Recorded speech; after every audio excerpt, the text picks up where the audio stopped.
Hi, welcome to the lecture on environment adaptation for animals. Now we will have one more video on the ectotherms and how they are facing the freezing environment. Because so far we have learned that we have these anti-freezing proteins, we have high glucose or high polyol content on the animals. So the animals are trying to avoid the ice formation inside their body. And that's how they can live with a colder temperature than zero, so it's in near the supercooling point of their body temperature. But the problem is that if the temperature is colder than in the supercooling point, then there can be some uncontrolled ice formation, and that will kill the animals. But we have also animals that are even trying to get freezing, and they are these freeze tolerant. And one of the examples is wood frog. The wood frog lives in the Canada and in Alaska, and about half of the animal can be completely frozen. And one of the things that is affected, so it's increasing the glucose content in blood, liver, heart, kidney, and a little bit also on the skeletal muscle. And the concentration of glucose, 250 micromole per gram, that's about 200 times more than in human body. And it's quite astonished that it can be 50% of the animal is frozen. But why about then the European frogs? Because we also have the during the ice age we had the glacial. But the problem actually is that in the American continent the animals were able to move all the way to Mexico or whatever, and then in the Europe we have pretty much different kind of oceans to limit their migration. So that's the only reason why we don't have these freeze tolerant frogs or turtles. But let's go on this freezing process and on the glucose. So it's been quite a long time known that the glucose levels are increased during the freezing and decreased during the thawing. So in this very ancient experiment, they were freezing and thawing and freezing and thawing the animals, and then taking samples of liver, heart, kidney, brain, muscle, lung, and skin. And in almost all these tissues, the glucose concentration was very high, always when it's freezing. And the interesting thing is that it tries to maintain certain body functions during this freezing state. And the only way you can produce ATP in a partly frozen body is to use anaerobic catabolism, and therefore there is accumulation of lactate in the heart, in the kidney, and in the brains. And if you would take a picture of this frozen wood frog with magnetic resonance imaging, you couldn't see much anything, because this magnetic resonance needs fluid water.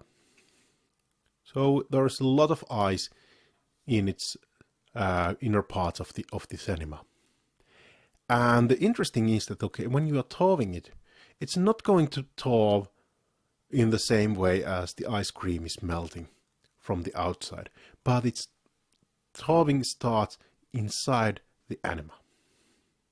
And that's why you can quite fast, within 1 hour, you can see that there's the liver, and a little bit later there's the heart, there's the leg muscle, there's the gut.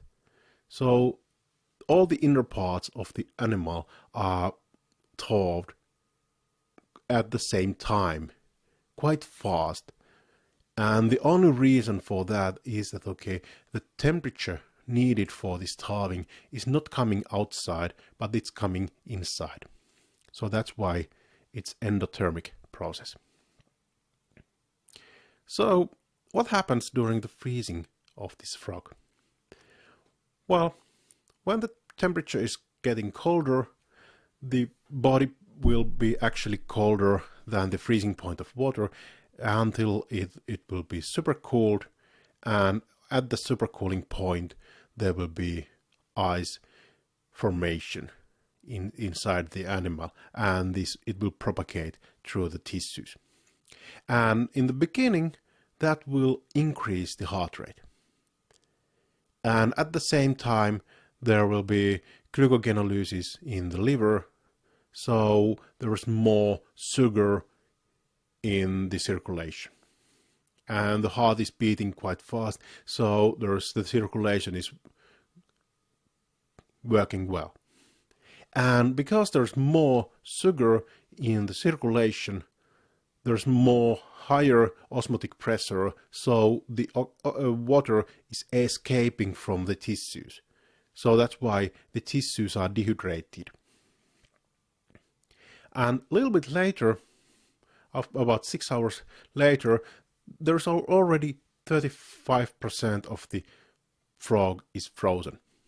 And the heart is still beating.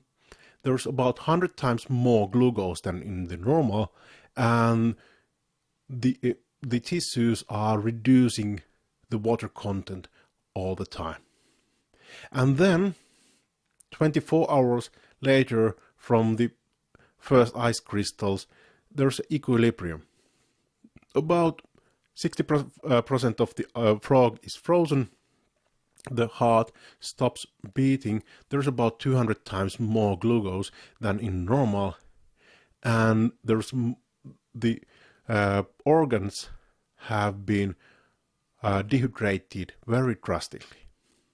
So there's a lot of there's a higher concentration of all the water-soluble particles in these organs, and there's a high concentration of glucose in these organs and in the circulation, and that will limit the ice freezing of the remaining body, so that 35% of this frog.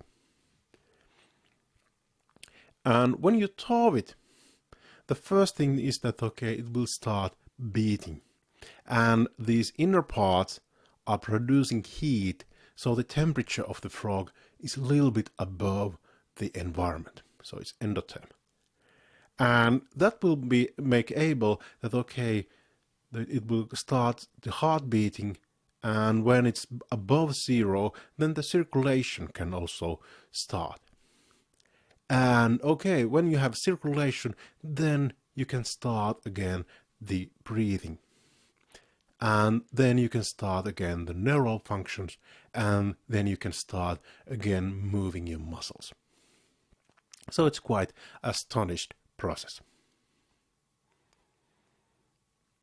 And the mechanism, how this freeze tolerance is done, is actually quite near the anoxia tolerance. This is a pretty new article just in the press. So actually it has the freezing and dehydration, so when it's losing water or when it's turned in the anoxia, it has pretty much same proteins that are phosphorylated and pretty much similar stress adaptation. And for example, it's affecting in the same way in the glucose metabolism and in urea cycle as in the anoxia. So they are not so far from each other, because if you have frozen body, you had to use the glycolysis. But we have certain animals that are tolerating, and unfortunately they are all American species, because during the last glacial, practically all these animals were died in the Europe. So we have wood frog. About half of the animal can be frozen. And then we have gray tree frog that can actually be even better, so it can freeze about 80% of the body mass. And then we have striped frog in the Canada and US. Then we have few turtles, like ornate box turtle, that is burrowing deep underground, but it can tolerate also the freezing in the body. And then blending turtle, and then we have this red ear turtle. That is a very good example also in the anoxia tolerance. So we have certain vertebrates that are able to tolerate it.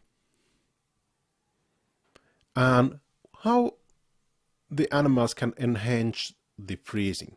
Because what we learned that, okay, we had also insects that are these freeze tolerant, and they freeze easier in the winter time, and it's more difficult to freeze them when they are in the summertime. So it's achieved with controlled ice formation in the extracellular fluids. And it has been found in several animal groups: insects and nematodes and frogs, turtles, some snakes, and one good example, for example, in Finland is the European common lizard. And then we have Siberian salamander that actually can tolerate minus 60 degrees Celsius or whatever. And the mechanism quite often is postulated that it's on the ice nucleating proteins. So if you have protein that is helping the ice formation, then you can freeze the body in quite high temperatures. And still these ice nucleating proteins, they are quite much unknown. So in one bacteria, it's the structure of this protein is described that, okay, it has repeating polar areas, which is then interacting with water molecules and somehow increasing the ability to make these ice crystals, but it's still quite much an open field. And actually, we have ice nucleating agents, not only the proteins. So it doesn't require always the ice special protein, because anything in the circulation can increase the ice formation. So that's why these ice freeze avoiding animals must do work to prevent the ice formation. And the wood frog, for example, it doesn't have ice nucleating protein. It uses bacteria in the gut and skin to help the freezing. And even some vertebrates, they are using the soil, the sand.